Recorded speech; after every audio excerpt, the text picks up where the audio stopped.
Hey guys, I wanted to talk about how important revenue growth acceleration is, especially with these high growth tech stocks that have higher valuations. So in this video, I'm going to talk about Adobe, I'm going to talk about Nvidia, Oracle, as well as Broadcom, just as some examples. So we all know what moves stocks in the end is earnings, and more importantly, revenue growth and earnings per share growth. Okay, obviously there's other things like free cash flow, right? And margins, those are important too.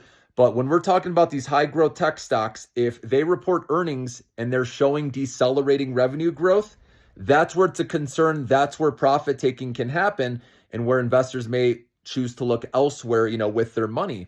And so, for example, let's take Adobe.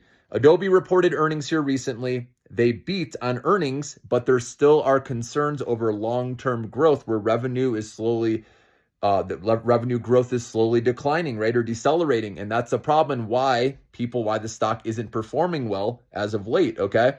Let's also take Nvidia, which is still a great company long-term, okay? I think there's plenty of growth drivers where maybe they do see an acceleration, with revenue, with robotics and many other things, because they're in so many different industries. But for right now, they're starting to show decelerating revenue growth, right? Well, if they're not beating by as much as they used to, we're quarter over quarter, right?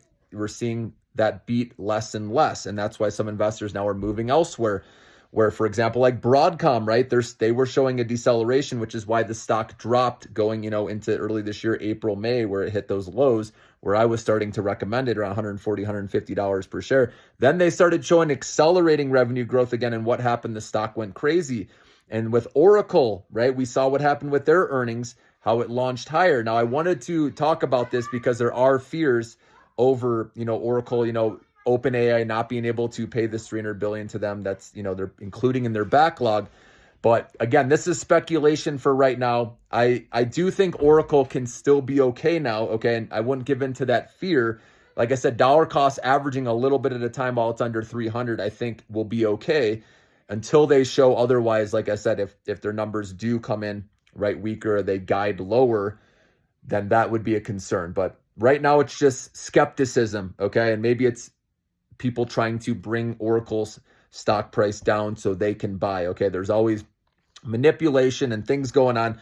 In the end, I wanted to make sure that was clear because I know I put out a couple of videos on Oracle. I just wanted to make you aware of, the concerns that are out there. Analysts don't think, OpenAI is going to be able to spend $300 billion, which is, again, a huge chunk of their backlog. And because they're a smaller company, but you never know with how, OpenAI has plenty of ways to raise money. So anyways, I still like Oracle, but I want, again, no stock I recommend betting the farm, obviously. And in that case with Oracle, it would be dollar cost average slowly, okay? But the main thing of this video is to make sure a company has accelerating revenue growth and obviously earnings per share growth. You want to see that too. That's good, right? Because in the end, right, profits is what we want. But obviously, if we're talking about high growth tech stocks, the small caps, right, the ones that aren't profitable yet, as long as they're narrowing their losses, right, getting closer to profitability, okay, and ideally getting to positive free cash flow, and they're accelerating their revenue growth, that's the key. That's what can give you conviction and confidence that that stock can keep going higher.